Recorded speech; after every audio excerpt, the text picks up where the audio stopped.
ਗੱਲ ਕਰੀਏ ਮਮਤਾ ਬੈਨਰਜੀ ਦੀ, ਕੇਂਦਰ ਦੇ ਧੱਕੇ ਮੂਹਰੇ ਕਹਿੰਦੇ ਮਮਤਾ ਬੈਨਰਜੀ ਤਾਂ ਅੜਦੀ ਹੈ, ਲੋਕ ਸਿਫਤਾਂ ਵੀ ਕਰਦੇ ਨੇ, ਪਰ ਇਹ ਗੱਲ ਮਾਨ ਸਾਹਿਬ ਕਿਉਂ ਨਹੀਂ ਸੁਣਦੇ ਜੀ? ਉਹ ਜੇ ਅੜ ਸਕਦੇ ਨੇ ਤੇ ਫਿਰ ਇਹ ਕਿਉਂ ਨਹੀਂ ਅੜਦੇ ਜੀ? ਪ੍ਰਵੀਨ ਜੀ, ਪ੍ਰਧਾਨ ਮੰਤਰੀ ਨਰਿੰਦਰ ਮੋਦੀ ਜੀ ਸਟੇਜਾਂ ਤੋਂ ਅਕਸਰ ਐਲਾਨ ਕਰਦੇ ਸੁਣੇ ਜਾਂਦੇ ਨੇ ਡਬਲ ਇੰਜਨ ਵਾਲੀ ਸਰਕਾਰ। ਜੀ ਬਿਲਕੁਲ ਕਹਿੰਦੇ ਨੇ, ਸਹੀ ਹੈ।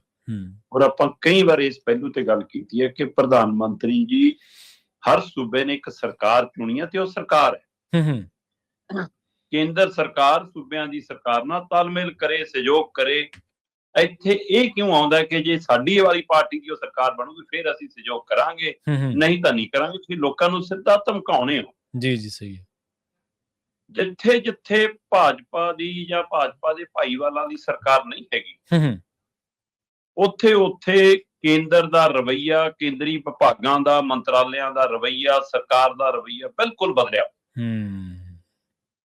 ਉਹਨਾਂ ਹੀ ਸੂਬਿਆਂ ਦੇ ਵਿੱਚੋਂ ਜਿੱਥੇ ਕਾਂਗਰਸ ਦੀ ਸਰਕਾਰ ਨਹੀਂ ਹੈਗੀ, ਮਤਲਬ ਸਥਾਨਕ ਪਾਰਟੀਆਂ ਦੀ ਸਰਕਾਰ ਹੋਵੇ, ਹੋਰ ਦਲਾਂ ਦੀ ਸਰਕਾਰ ਹੋਵੇ, ਉੱਥੇ ਵਿਤਕਰਾ ਹੋਰ ਜ਼ਿਆਦਾ ਨਵੇਂ ਤਰੀਕੇ ਨਾਲ ਦੇਖਣ ਨੂੰ ਮਿਲਦਾ। ਸਹੀ ਹੈ। ਉਹਨਾਂ ਨੂੰ ਲੱਗਦਾ ਕਿ ਇਹਨਾਂ ਨੂੰ ਸੂਬੇ ਤੱਕ ਹੀ ਨੱਪ ਕੇ ਰੱਖੋ। ਫਿਰ ਵੀ ਕਾਂਗਰਸ ਜੋ ਮਰਜ਼ੀ ਹੈ, ਰਾਸ਼ਟਰੀ ਪਾਰਟੀ ਹੈ, ਕੱਚੀ ਹੈ, ਪੱਕੀ ਹੈ, ਸੂਬਿਆਂ ਦੀ ਵਿਰੋਧੀ ਹੈ, ਤੇ ਫਿਰ ਵੀ ਉਹ ਸੰਸਦ ਦੇ ਵਿੱਚ ਵੀ ਬੋਲਣ ਜੋਗੀ ਹੈਗੀ ਹੈ। ਬਾਕੀਆਂ ਦੇ ਕਿੰਨੇ ਕੁ ਨੁਮਾਇੰਦੇ ਹੁੰਦੇ ਨੇ, ਕਿੰਨਾ ਕੁ ਟਾਈਮ ਮਿਲਦਾ ਉਹਨਾਂ ਨੂੰ। ਸਹੀ ਗੱਲ, ਬਿਲਕੁਲ। ਇਸ ਲਈ ਉਹਨਾਂ ਨੂੰ ਹੋਰ ਤਰ੍ਹਾਂ ਨਪੀੜ ਕੇ ਰੱਖਦੇ ਨੇ। ਇਹ ਹੁਣ ਇੱਕੋ ਤਰ੍ਹਾਂ ਦਾ ਰੂਪ ਹੈ ਕਿ ਪੰਜਾਬ ਦੇ ਵਿੱਚ ਆਮ ਆਦਮੀ ਪਾਰਟੀ ਸਰਕਾਰ ਹੈ ਤੇ ਪੱਛਮੀ ਬੰਗਾਲ ਦੇ ਵਿੱਚ ਤ੍ਰਿਣਮੂਲ ਕਾਂਗਰਸ ਦੀ ਸਰਕਾਰ ਹੈ ਜੀ। ਤੇ ਦੋਏ ਸਰਕਾਰਾਂ ਕਾਂਗਰਸ ਤੋਂ ਵੱਖਰੀਆਂ ਨੇ ਤੇ ਕੇਂਦਰ ਦੇ ਨਿਸ਼ਾਨੇ ਤੇ ਨੇ। ਤੇ ਦੋਹਾਂ ਹੀ ਸੂਬਿਆਂ ਦੇ ਹਵਾਲੇ ਨਾਲ ਜੇ ਸਮਝਣਾ ਹੋਵੇ, ਪੰਜਾਬ ਤੋਂ ਲੈ ਕੇ ਬੰਗਾਲ ਤੱਕ ਦੀ ਤਸਵੀਰ ਇੱਕੋ ਜਿਹੀ ਹੈ। ਜੀ ਜੀ ਸਹੀ ਹੈ। ਮਤਲਬ ਇਤਿਹਾਸ ਗਵਾਹੀ ਭਰਦਾ ਇਸ ਗੱਲ ਦੀ ਕਿ ਜਦੋਂ ਕਿਤੇ ਅੜਨਾ ਹੋਵੇ, ਜਦੋਂ ਕਿਤੇ ਖੜਨਾ ਹੋਵੇ, ਜਦੋਂ ਕਿਤੇ ਮੁੱਦੇ ਤੇ ਲੜਨਾ ਹੋਵੇ, ਤਾਂ ਇਹ ਦੋ ਸੂਬੇ ਨੇ ਜਿਹੜੇ ਕੁਰਬਾਨੀ ਦੇਣ ਤੋਂ ਪਿੱਛੇ ਨਹੀਂ ਹਟਦੇ। ਸੂਬਿਆਂ ਦੇ ਲੋਕ ਨੇ ਜਿਹੜੇ ਆਪਾ ਵਾਰਨ ਲਈ ਤਿਆਰ ਰਹਿੰਦੇ ਨੇ। ਜੀ ਇਤਿਹਾਸ ਨਾਲ ਇਹਦੇ ਪੰਨੇ ਭਰੇ ਹੋਏ ਨੇ। ਪਰ ਉਹ ਜਿਵੇਂ ਇੱਕ ਤਸਵੀਰ ਸੋਸ਼ਲ ਮੀਡੀਆ ਤੇ ਵੀ ਚੱਲਦੀ ਹੈ, ਕਿਤਾਬਾਂ 'ਚ ਵੀ ਆਪਾਂ ਜਦੋਂ ਦੇਖਦੇ ਸੀ ਕਿ ਬਾਂਦਰ ਤੋਂ ਬੰਦਾ ਬਣ ਰਿਹਾ, ਤਾਂ ਉਹ ਦਿਖਾਉਂਦੇ ਆ ਨਾ ਕਿ ਪਹਿਲਾਂ ਜਮਾ ਚਾਰ ਪੈਰਾਂ ਤੇ ਚੱਲਦਾ, ਫਿਰ ਥੋੜਾ ਜਿਹਾ ਉੱਪਰ ਹੋ ਗਿਆ, ਫਿਰ ਝੁਕ ਮਤਲਬ ਥੋੜਾ ਜਿਹਾ ਸਿੱਧਾ ਹੋ ਗਿਆ, ਫਿਰ ਜਮਾ ਸਿੱਧਾ ਹੋ ਗਿਆ, ਫਿਰ ਤੁਰਨ ਲੱਗ ਪਿਆ ਦੋ ਲੱਤਾਂ, ਫਿਰ ਬੰਦਾ ਬਣ ਗਿਆ। ਐਂ ਤਸਵੀਰ ਆਪਾਂ ਅਕਸਰ ਦੇਖੀ ਆ। ਜੀ ਜੀ।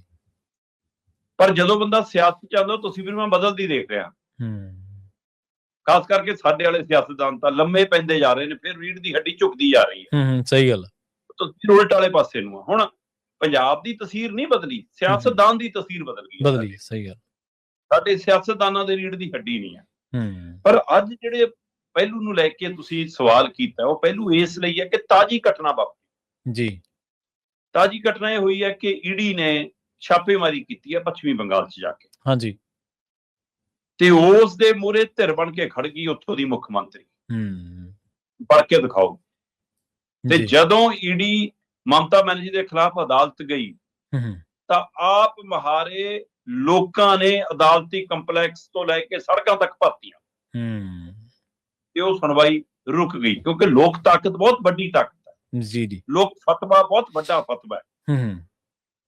ਪਰ ਮਮਤਾ ਬੈਨਰਜੀ ਕਹਿੰਦੀ ਮੇਰੇ ਕੰਮ 'ਚ ਦਖਲ, ਮੇਰੇ ਸੂਬੇ 'ਚ ਦਖਲ, ਧੱਕੇਸ਼ਾਹੀ ਮਨਜ਼ੂਰ ਨਹੀਂ, FIR ਕਰੋ। ਜੀ ਸਹੀ ਹੈ। ਪਤਾ ਹੈ ਉਹਨੂੰ ਕਿ ਮੈਂ ਪੰਗਾ ਕਿੱਥੇ ਲੈ ਰਹੀ ਹਾਂ, ਉਹਦਾ ਅਸਰ ਕਿੱਥੇ ਤੱਕ ਜਾਣਾ, ਉਹਨੂੰ ਇਹ ਵੀ ਜਾਣਦੀ ਆ ਉਹ। ਪਰ ਇਹਦੇ ਬਾਵਜੂਦ ਵੀ ਦਮ ਰੱਖ ਕੇ ਲੜਨਾ, ਖੜਨਾ, ਤੇ ਇਹ ਜਨਾਬ ਜਿਹਨੂੰ ਔਰਤ ਕਹਿੰਦੇ ਹੋ ਉਹ ਹੈ, ਤੇ ਜਿਹਨੂੰ ਮਰਦ ਕਹਿੰਦੇ ਹੋ ਮਾਸਟਰ ਦਾ ਮੁੰਡਾ, ਉਹ 'ਚ ਜਾਣ ਕਿੱਥੇ ਹੈ? ਸਹੀ। ਉਹ ਕਿਉਂ ਨਹੀਂ ਅੜ ਸਕਦਾ ਪੰਜਾਬ ਦੇ ਮਸਲਿਆਂ ਲਈ? ਕੇਂਦਰ ਪੜਾਅ ਦਰ ਪੜਾਅ ਪੰਜਾਬ ਨਾਲ ਧੱਕਾ ਕਰ ਰਿਹਾ। ਮੈਂ ਕਹਿੰਦਾ ਪਾਣੀਆਂ ਦਾ ਮਸਲਾ, GST ਦਾ ਮਸਲਾ, ਸੂਬੇ ਦੇ ਅਨਾਜ ਦਾ ਮਸਲਾ, MSP ਦਾ ਮਸਲਾ, ਕਿਸਾਨੀ ਮਸਲਾ, ਕਰਜ਼ੇ ਦਾ ਮਸਲਾ, ਹੜ੍ਹਾਂ ਵਾਲੇ ਮਸਲੇ ਦਾ ਮਸਲਾ, ਸਾਰੇ ਮਸਲਿਆਂ ਤੇ ਤੁਸੀਂ ਨਹੀਂ ਖੜ ਸਕਦੇ, ਨਾ ਖੜੋ। ਘੱਟੋ ਘੱਟ ਜੇ ਕੇਂਦਰੀ ਏਜੰਸੀਆਂ ਦੇ ਵੱਲ ਮਮਤਾ ਬੋਲੀ ਹੈ, ਉੱਥੇ ਤਾਂ ਇੱਕ ਸੰਸਥਾ ਤੇ ਅਟੈਕ ਹੈ, ਮੰਨ ਲਓ ਸੰਸਥਾ ਦੇ ਬੰਦਿਆਂ ਤੇ ਅਟੈਕ ਹੋਊਗਾ, ਉਹਦੀ ਜਾਂਚ ਦਾ ਮਸਲਾ ਹੈ। ਤੁਹਾਡੇ ਤਾਂ ਆਕਾ ਤੇ ਅਟੈਕ ਹੈ, ਤੁਸੀਂ ਉਹਦੇ ਲਈ ਉਹ ਖੜ ਲਓ।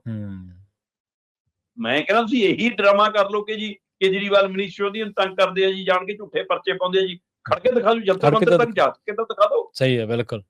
ਪੰਜਾਬ ਦੇ ਲਈ ਨਹੀਂ ਜਾ ਹੁੰਦਾ, ਗਏ ਸੀ ਨਾ ਇੱਕ ਦਿਨ ਧਰਨਾ ਲਾਉਣ, 2-2 ਮਿੰਟ ਬਾਅਦ ਚੱਕ ਕੇ ਭੱਜਦੇ। ਸੋ ਆਪਾਂ ਲਗਾਤਾਰ ਜਦੋਂ ਵੀ ਕੇਂਦਰ ਦੀ ਕੋਈ ਵਧੀਕੀ, ਸੂਬੇ ਦੇ ਨਾਲ ਕੋਈ ਧੱਕਾ, ਸੂਬੇ ਦੇ ਨਾਲ ਕੋਈ ਅਜਿਹਾ ਪਹਿਲੂ ਆਇਆ, ਆਪਾਂ ਹਰ ਵਾਰ ਗੱਲ ਕਰਦੇ ਆਏ ਕਿ ਜਨਾਬ ਟਵੀਟ ਤੇ ਲੜਾਈ ਨਹੀਂ ਲੜ ਹੋਣੀ। ਆਪਾਂ ਲਗਾਤਾਰ ਗੱਲ ਕਰਦੇ ਹਾਂ ਕਿ ਭਾਈ ਮੀਡੀਆ 'ਚ, ਸੋਸ਼ਲ ਮੀਡੀਆ ਤੇ ਪੋਸਟ ਪਾ ਕੇ ਲੜਾਈ ਨਹੀਂ ਲੜ ਹੋਣੀ। ਵਿਧਾਨ ਸਭਾ ਦਾ ਸੈਸ਼ਨ ਬੁਲਾ ਕੇ, ਮਤਾ ਪਾ ਕੇ, ਰਾਜਪਾਲ ਕੋਲ ਕਾਪੀ ਭੇਜ ਕੇ ਲੜਾਈ ਨਹੀਂ ਲੜ ਹੋਣੀ। ਧਰਾਤਲ ਦੀ ਲੜਾਈ ਲੜੋ, ਸਹੀ ਗੱਲ, ਸਿਆਸੀ ਲੜਾਈ ਲੜੋ, ਜ਼ਮੀਨੀ ਲੜਾਈ ਲੜੋ। ਤੇ ਪਰ ਇਹਦੀ ਉਦਾਹਰਨ ਇੱਕ ਵਾਰ ਮਮਤਾ ਨੇ ਦਿੱਤੀ। ਪਹਿਲੇ ਦਿਨ ਅਗਲੀ ਨੇ ਕਲਕੱਤੇ ਤੋਂ ਲੈ ਕੇ ਦਿੱਲੀ ਤੱਕ ਹਿਲਾ ਕੇ ਰੱਖਤਾ। ਇੱਕ ਪਾਸੇ ਕਲਕੱਤਾ ਦੇ ਵਿੱਚ ਪ੍ਰਦਰਸ਼ਨ ਹੋ ਰਿਹਾ ਸੀ, ਮਮਤਾ ਬੈਨਰਜੀ ਉਹਦੀ ਲੀਡ ਕਰ ਰਹੀ ਸੀ। ਦੂਏ ਪਾਸੇ TMC ਦੇ ਮੈਂਬਰ ਪਾਰਲੀਮੈਂਟ ਦਿੱਲੀ ਦੇ, ਉਹ ਗ੍ਰਹਿ ਮੰਤਰਾਲੇ ਦੇ ਬਾਹਰ ਬੈਠੇ ਸੀ। ਸਹੀ ਗੱਲ, ਪੁਲਿਸ ਨੇ ਘੜੀਸੇ, ਧੂਏ ਸਿੱਟੇ, ਚੱਕੇ, ਪਰ ਉਹ ਅੜੀ, ਉਹਦੀ ਪਾਰਟੀ ਅੜੀ, ਉਹਦੇ ਮੈਂਬਰ ਅੜੇ ਤੇ ਦਮ ਰੱਖ ਕੇ ਕਿਹਾ ਕਿ ਅਮਿਤ ਸ਼ਾਹ, ਪੈਨ ਡਰਾਈਵ ਆ ਮੇਰੇ ਕੋਲ ਤੇਰੀ, ਮੈਨੂੰ ਜੇ ਛੇੜੋਗੇ ਫਿਰ ਮੈਂ ਬਖਸ਼ੂੰਗੀ ਨਹੀਂ, ਨਹੀਂ ਮੈਂ ਕਿਸੇ ਨੂੰ ਕੁਛ ਕਹਿੰਦੀ ਨਹੀਂ। ਕਹਿੰਦੀ ਰਾਜ ਖੋਲ ਦੂੰਗੀ ਕਿ ਕੋਲੇ ਚ ਦਲਾਲੀ ਚ ਕਿਵੇਂ ਮੂੰਹ ਕਾਲਾ ਕਰਦੇ ਹੋ ਤੁਸੀਂ। ਸਹੀ ਹੈ, ਇਹ ਹੈ ਮਮਤਾ ਬੈਨਰਜੀ। ਤੇ ਇੱਧਰ ਪੰਜਾਬ ਨਾਲ ਪਾਣੀਆਂ ਦਾ ਡਾਕਾ ਵੱਜ ਜਵੇ, ਸਾਡੇ ਖਜ਼ਾਨੇ ਤੇ ਡਾਕਾ ਵੱਜ ਜਵੇ, ਸਾਡੇ ਫੰਡਾਂ ਤੇ ਕਟੌਤੀ ਹੋ ਜਵੇ, ਹੈ ਨਾ, ਸਾਡੇ ਸੂਬੇ ਦਾ ਕੇਂਦਰੀਕਰਨ ਹੋ ਜਵੇ, ਅੱਧਾ ਪੰਜਾਬ ਉਹਨਾਂ ਦੇ ਕੰਟਰੋਲ ਚਲਾ ਜਾਵੇ, ED CBI ਆਪਣੀ ਮਰਜ਼ੀ ਨਾਲ ਕੰਮ ਕਰੀ ਜਾਵੇ, ਚੋਣ ਕਮਿਸ਼ਨ ਵਧੀਕੀ ਕਰ ਲਵੇ, ਪਰ ਅਸੀਂ ਤਾਂ ਦੰਡਵਤ ਪ੍ਰਣਾਮ ਕਰਾਂਗੇ ਜੀ, ਇਸ ਤਾਂ ਲੰਮੇ ਵਿਛਾਂਗੇ ਜੀ ਉਹਨਾਂ ਮੂਹਰੇ, ਹੋਰ ਨਹੀਂ ਕੁਝ ਕਰ ਸਕਦੇ। ਕਿਉਂਕਿ ਦਿੱਲੀ ਨੂੰ ਖੁਸ਼ ਕਰਨ ਦੀ ਆਦਤ ਪੈ ਗਈ ਆ ਸਾਡੇ ਵਾਲੇ ਨੂੰ। ਜੀ ਜੀ, ਸਹੀ। ਤੇ ਪਰ ਅਫਸੋਸ ਤਾਂ ਇਸ ਗੱਲ ਦਾ ਕਿ ਸਰਕਾਰ ਤਾਂ ਸਰਕਾਰ, ਬਾਕੀ ਦਿਨਾਂ ਚ ਕਿਹੜਾ ਜਾਣ ਹੈ ਸਾਡੇ ਇੱਥੇ। ਸਹੀ, ਉਹ ਵੀ ਵਿਧਾਨ ਸਭਾ ਚ ਖੜ ਕੇ ਕਹਿੰਦੇ ਹੀ ਹੈ ਕਿ ਦਿੱਲੀ ਚਲੋ, ਸਹੀ, ਕਿ ਵੀ ਜੇ ਸਰਕਾਰ ਨਹੀਂ ਜਾਂਦੀ ਤੁਸੀਂ ਚਲੇ ਜਾਓ, ਜਾਓ ਤਾਂ ਸਹੀ ਕੋਈ ਜਾਣਾ, ਕਿਹੜਾ ਬੰਨਿਆ। ਸਹੀ ਗੱਲ, ਕਿਸਾਨ ਜਥੇਬੰਦੀਆਂ ਸ਼ੰਭੂ ਜਾਂਦੀਆਂ ਨੇ, ਗੋਲੇ ਖਾਂਦੀਆਂ ਨੇ, ਨਹੀਂ ਟੱਪਣ ਦਿੰਦੇ, ਵੱਖਰੀ ਗੱਲ ਹੈ। ਹਮਲਾ ਤਾਂ ਰੱਖਦੀਆਂ, ਚਾਹੇ ਕੱਲੀਆਂ ਲੜਦੀਆਂ, ਚਾਹੇ ਮਿਲ ਕੇ ਲੜਦੀਆਂ, ਸਹੀ ਹੈ ਨਾ, ਪਰ ਸਰਕਾਰਾਂ ਕਿੱਥੇ ਨੇ ਜਨਾਬ ਜੀ। ਸੋ ਇਸ ਲਈ ਮਮਤਾ ਨੇ ਇੱਕ ਵਾਰ ਇਹ ਸਵਾਲ ਸਾਹਮਣੇ ਲਿਆਂਦਾ ਕਿ ਜੇ ਪੱਛਮੀ ਬੰਗਾਲ ਲੜ ਸਕਦਾ ਹੈ ਤਾਂ ਪੰਜਾਬ ਦੇ ਸਿਆਸਤਦਾਨਾਂ ਨੂੰ ਕੀ ਹੋਇਆ, ਉਹਨਾਂ ਦੀਆਂ ਲੱਤਾਂ 'ਚ ਜਾਨ ਕਿਉਂ ਨਹੀਂ ਗਈ, ਉਹ ਕੇਂਦਰ ਵੱਲੋਂ ਹੋ ਰਹੀਆਂ ਭੜੀਕਿਆਂ ਦੇ ਖਿਲਾਫ ਕਿਉਂ ਨਹੀਂ ਅੜਦੇ, ਕਿਉਂ ਨਹੀਂ ਖੜਦੇ, ਕਿਹੜਾ ਡਰ ਹੈ। ਜੀ ਬਿਲਕੁਲ ਸਹੀ ਗੱਲ ਹੈ ਸ਼ਰਮਾ ਜੀ, ਤੁਸੀਂ ਬੜੀ ਤਫਸੀਲ ਦੇ ਨਾਲ ਦੱਸੀਆਂ ਚੀਜ਼ਾਂ। ਪਰ ਦੇਖੋ ਤੁਸੀਂ ਇੱਕ ਪਾਸੇ ਜਿਵੇਂ ਤੁਸੀਂ ਦੂਜੀਆਂ ਵਿਰੋਧੀ ਪਾਰਟੀਆਂ ਦੇ ਸਵਾਲ ਚੁੱਕਿਆ, ਖੇਤਰੀ ਪਾਰਟੀਆਂ ਨੇ ਹਮੇਸ਼ਾ ਖਾਸ ਤੌਰ ਤੇ ਅਕਾਲੀ ਦਲ ਮੋਹਰੀ ਤੌਰ ਤੇ ਲੜਾਈ ਲੜਦਾ ਰਿਹਾ, ਉਹ ਵੀ ਕਿਤੇ ਨਜ਼ਰ ਨਹੀਂ ਆ ਰਿਹਾ। ਕੌਣ ਦੋਸ਼ੀ ਹੈ, ਕੌਣ ਗੁਨਾਹਗਾਰ ਹੈ, ਇਹਦਾ ਫੈਸਲਾ ਤਾਂ ਬਾਅਦ ਚ ਹੋਣਾ ਹੈ, ਪਰ ਘੱਟੋ ਘੱਟ ਆਪਣੇ ਸੂਬੇ ਦੇ ਹੱਕ ਤਾਂ ਪ੍ਰੋਟੈਕਟ ਕਰੋ। ਘੱਟੋ ਘੱਟ ਇਹ ਤਾਂ ਕਹੋ ਨਾ ਕਿ ਅਸੀਂ ਬਈ ਸਾਡੇ ਸੂਬੇ ਦੇ ਲੋਕ ਆ, ਅਸੀਂ ਇੱਥੇ ਆਏ ਛਾਪੇਮਾਰੀਆਂ ਕਰਾ ਕੇ ਤੇ ਅਸੀਂ ਉਹਨਾਂ ਨੂੰ ਖੌਫਜ਼ਦਾ ਨਹੀਂ ਕਰਨਾ, ਅਸੀਂ ਤੁਹਾਡੇ ਤੋਂ ਡਰਦੇ ਨਹੀਂ ਗੇ। ਅਗਲੇ ਨੇ ਤਾਂ ਦਿੱਲੀ ਵੀ ਤੇ ਬੰਗਾਲ ਵੀ ਹਿਲਾ ਕੇ ਰੱਖਤਾ, ਔਰ ਲੋਕ ਵੀ ਖੜਦੇ ਨੇ, ਜਦੋਂ ਆਗੂ ਖੜਦੇ ਨੇ, ਇਹ ਨਹੀਂ ਕਿ ਲੋਕ ਪਿੱਠ ਦਿਖਾ ਜਾਂਦੇ ਨੇ ਆਗੂਆਂ ਨੂੰ, ਪਰ ਪਹਿਲ ਆਗੂ ਨੂੰ ਕਰਨੀ ਪੈਂਦੀ ਹੈ। ਮਮਤਾ ਬੈਨਰਜੀ ਸ਼ਰੇਆਮ ਕਹਿ ਰਹੀ ਹੈ ਕਿ ਮੈਨੂੰ ਪਤਾ ਹੈ ਤੁਸੀਂ ਜਿਵੇਂ ਹਰਿਆਣਾ, ਰਾਜਸਥਾਨ, ਬਿਹਾਰ 'ਚ ਧੱਕਾ ਕੀਤਾ ਹੈ, ਉਵੇਂ ਤੁਸੀਂ ਸਾਡੇ ਕਰਨਾ ਚਾਹੁੰਦੇ ਹੋ, ਸਰਕਾਰ ਜਬਰੀ ਬਣਾਉਣਾ ਚਾਹੁੰਦੇ ਹੋ, SIR ਰਾਹੀਂ ਧੱਕਾ ਕਰ ਰਹੇ ਹੋ, ਤੇ ਸਾਡੇ ਵਾਲੇ ਤਾਂ ਅਜੇ ਤੱਕ SIR ਤੇ ਨਹੀਂ ਕੁਛ ਕੇ। ਹਾਂਜੀ ਬਿਲਕੁਲ, ਇਹਨਾਂ ਦੇ ਬੁੱਲਾਂ ਤੇ ਨਹੀਂ ਆਉਂਦੀ SIR, ਹੋਰ ਤਾਂ ਗੱਲਾਂ ਬਹੁਤ ਦੂਰ ਦੀਆਂ ਜੀ।